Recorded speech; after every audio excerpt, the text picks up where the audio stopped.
Hi everyone, how are you doing this week? I hope you are great, you are doing good.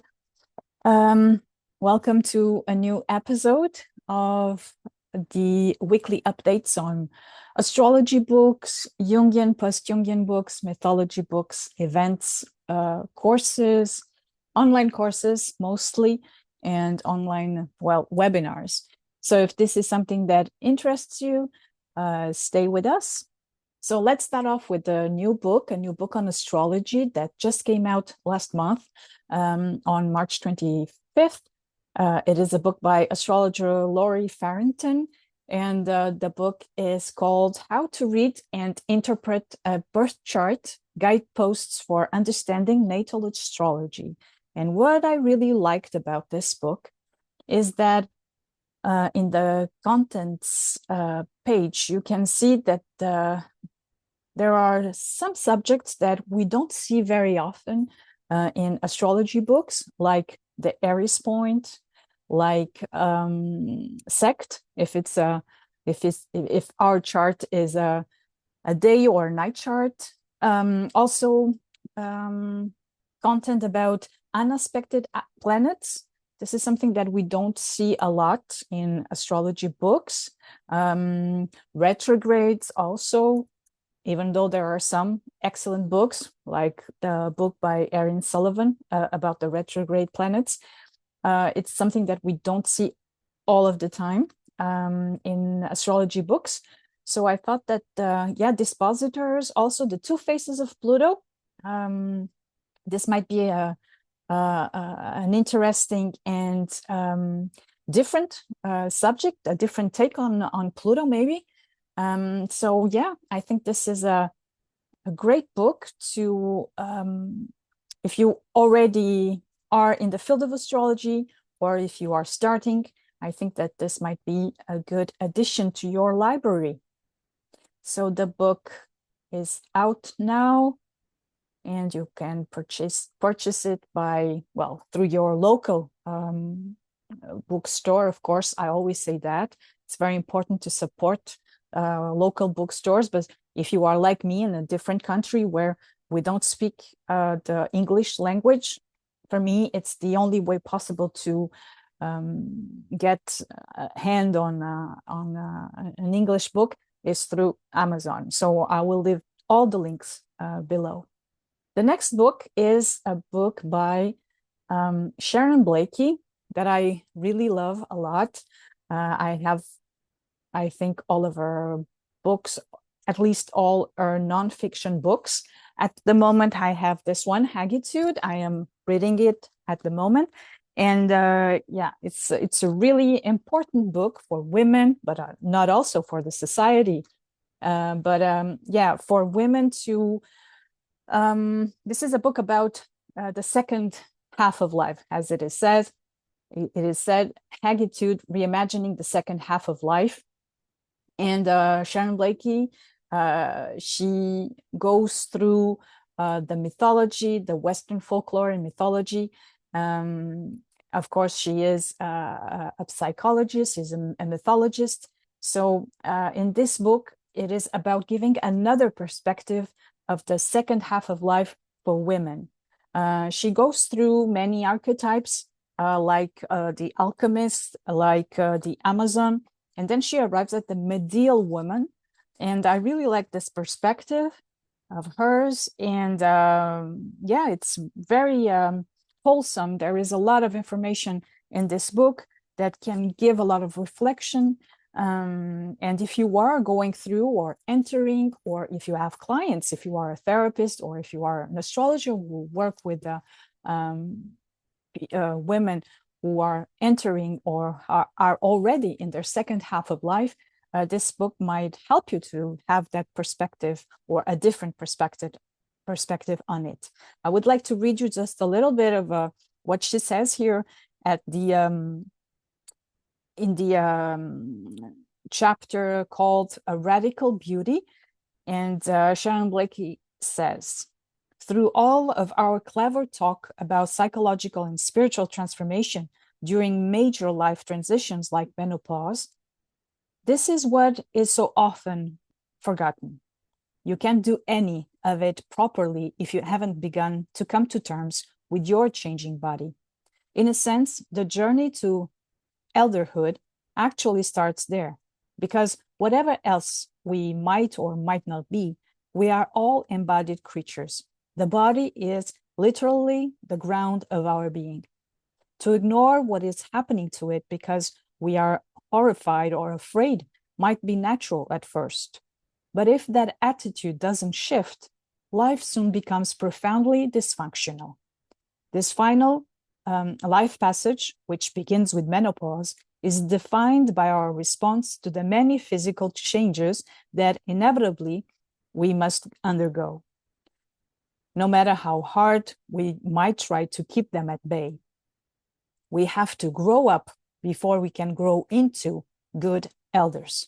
We have to accept that we are not what we once were. We have to learn not only to accept these changes, but maybe somehow even to cherish them. I really like this. Another perspective for women about menopause, about the second half of life. And Sharon Blackie is always a real pleasure to read what she has to offer in all of her books. So if this is something that is of interest to you, I recommend you, of course, 1000% Hagitude by Sharon Blackie. Then to stay on the same idea of aging, of second half of life, this is a book that came out in 2021, as you can see here. It is Jung and Aging, Possibilities and Potentials for the Second Half of Life. Aging, what it is and how it happens, is one of today's most pressing topics. Most people are either curious or concerned about growing older and how to do it successfully. We need to better understand how to navigate the second half of life in ways that are productive and satisfying. And Jungian psychology, with its focus on the discovery of meaning and continuous development of the personality, is especially helpful for addressing the concerns of aging.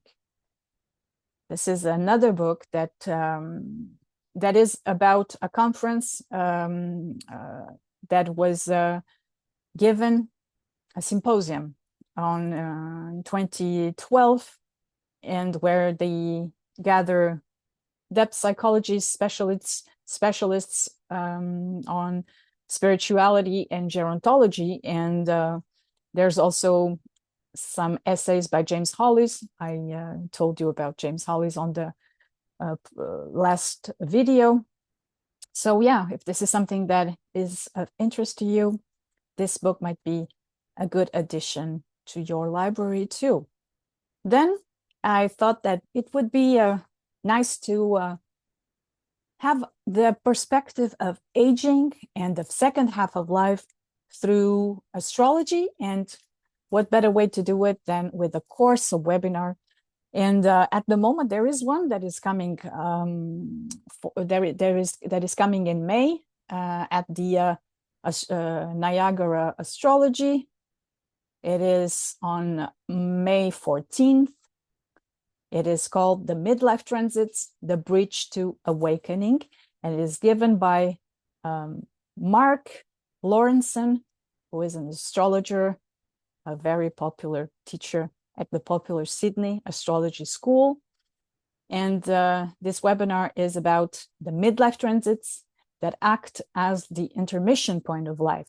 They have a stop in our tracks, triggering something deep within us, jolting an awareness of who we really are and where we are going.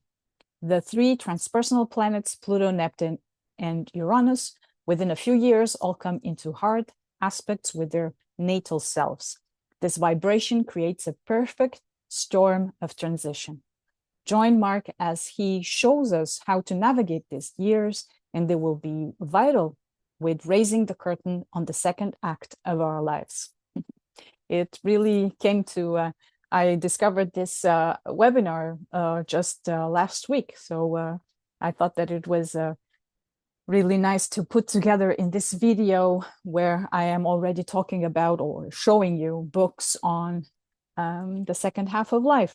And of course, astrology is so important for the second half of life with this transits of the transpersonal planets that arrive for most of us. Well, it depends for Pluto a little bit, because Pluto, its orbit, it's different. But for us that are now alive in this planet Earth, most of those three transits, the square, the opposition of Uranus to Uranus, the square of also of Neptune to Neptune itself, all will go, are all going through it from the ages of the beginning of the 40s to 43, 45. So yeah, it is absolutely at the start of the second half of life.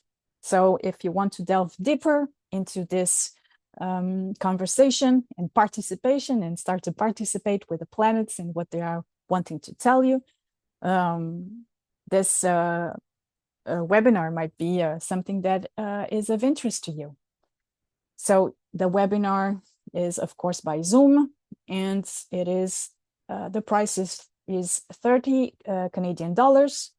If you are a member of Niagara, it's free. And yeah, I hope you like it. Then we go to ISAR Astrology. And here we have, this is a Master Series workshop on May 17, that starts at 10 a.m.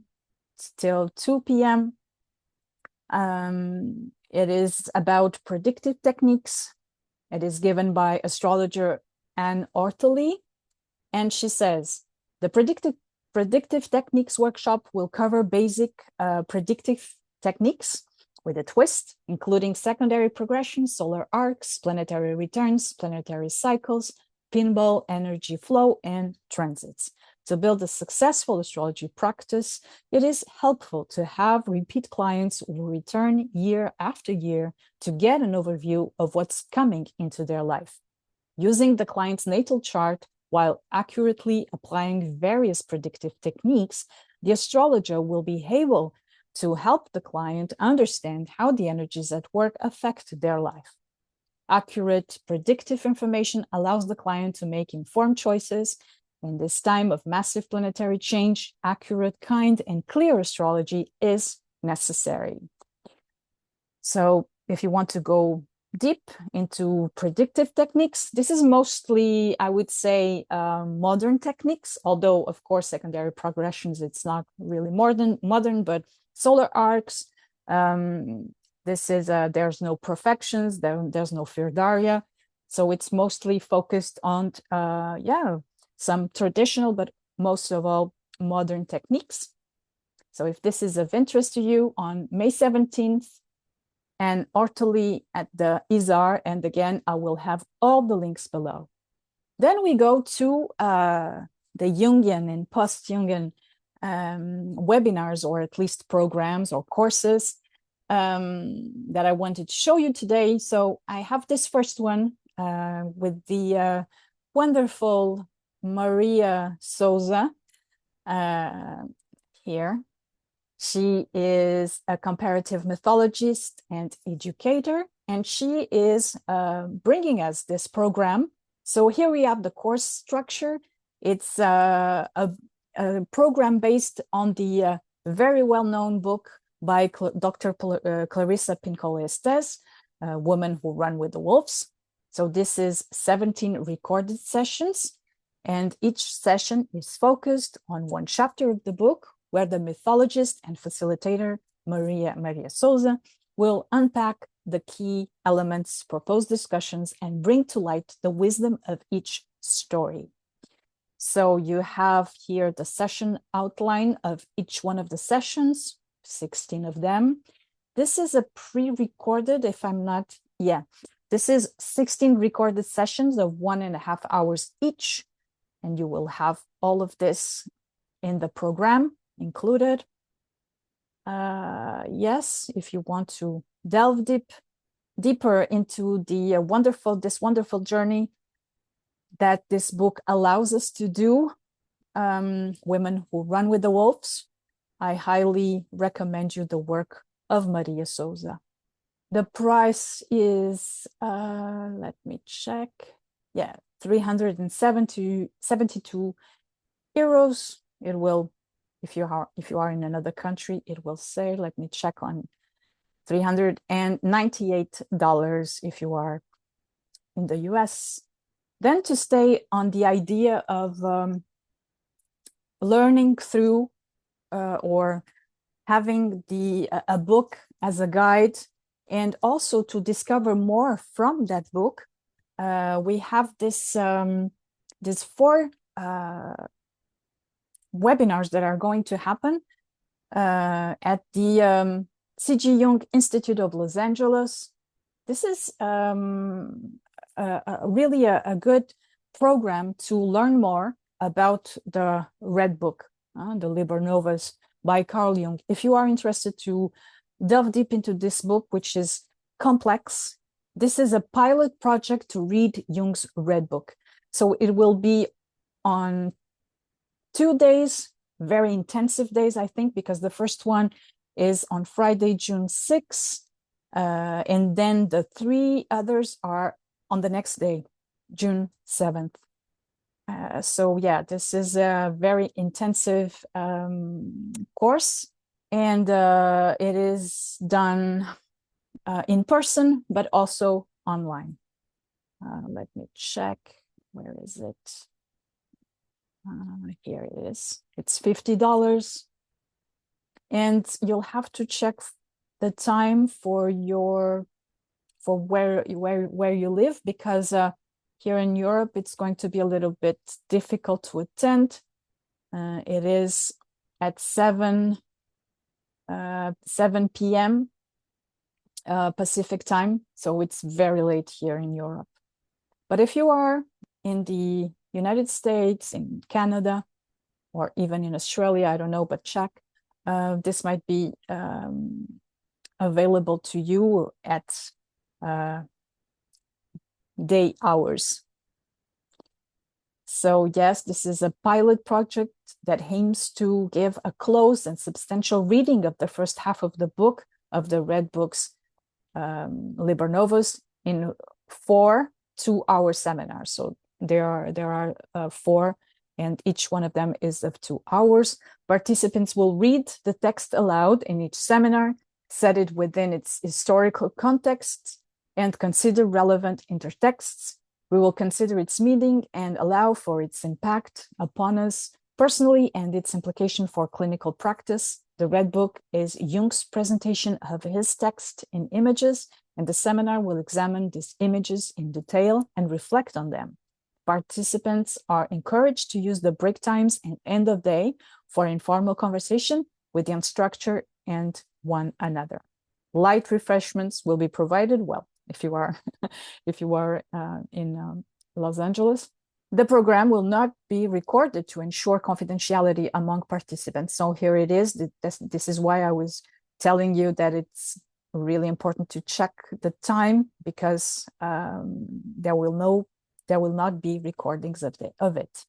And to finish, I would like to go to my Substack, where you will find another article on art and astrology. This is, I studied a little bit. I made just a little article on The Monk by the Sea by Caspar David Friedrich.